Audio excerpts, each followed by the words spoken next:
We are living in clown world when a satirical website's headlines hit closer to home than the mainstream media's does.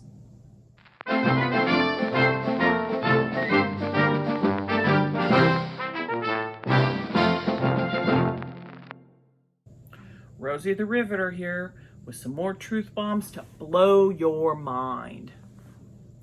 Recently, I saw the headline, "Government that shut down businesses, parks, schools, beaches, and churches for 2 years says there's nothing we can do to stop a disease spread by gay sex."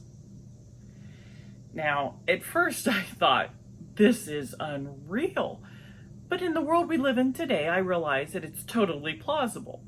However, I quickly noticed it was from the Babylon Bee and immediately got a good chuckle and gave a sigh of relief. Unfortunately, it wasn't too much longer that I came across some more interesting headlines. Americans lost fundamental freedoms during COVID, but halting gay orgies to stop monkeypox is too far. After COVID lockdowns, Twitter outraged at report that officials won't stop sex parties to prevent monkeypox.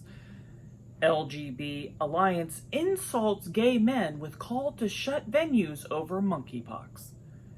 Health expert worried Louisiana won't have enough monkeypox vaccines ahead of the gay Mardi Gras festival.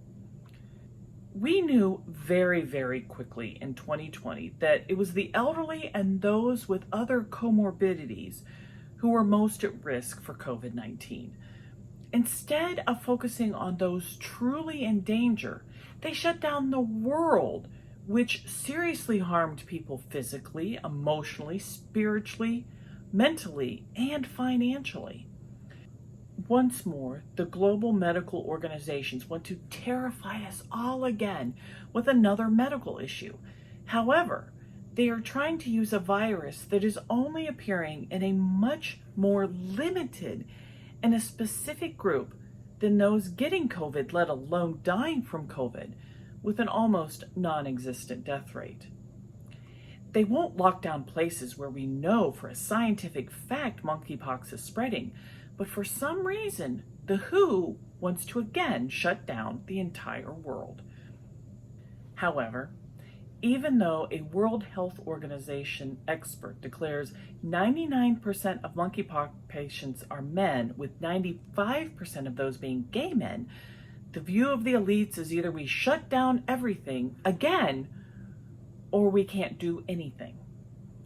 After receiving backlash, the WHO quickly walked back their statement so as not to offend the LGBTQ community. Wish they would have cared even a small fraction of that amount for the Christian community. On the other hand, experts are okay with casual sex.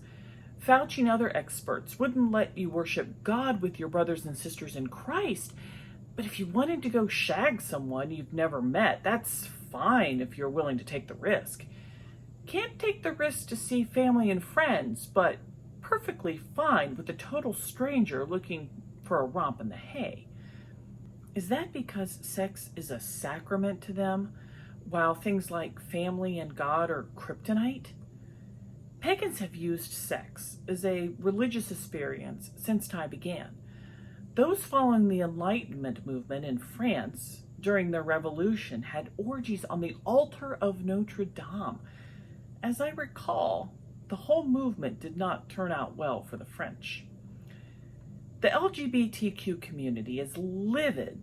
Abstinence is even being suggested, even though there were some experts during COVID suggesting the same thing. The insanity with monkeypox, however, is it is in a sense a sexually transmitted virus, almost completely confined to the gay male community. Reports show the overwhelming majority of patients range from having 2 to over 10 partners, including orgies in the 3 weeks prior to leading to their outbreak.